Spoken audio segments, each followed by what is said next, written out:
যাদের হৃদয়ে আছে আল্লাহর ভয়, তারা কভু পথ ভুলে যায় না। আল্লাহর প্রেম ছাড়া এই দুনিয়ায় কারো কাছে কোনো কিছু চায় না, কারো কাছে কোনো কিছু চায় না। দিন কায়েমের পথে যারা অবিচল, তারা হলো আল্লাহর প্রিয়জন। বাতিলের কাছে যারা হার মানে না, সংগ্রাম করে যায় আমরণ।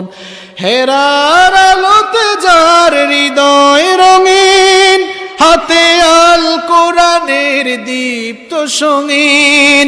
সত্যের পথে যারা নিবেদিত প্রাণ, শত্রুকে কভু ভয় পায় না।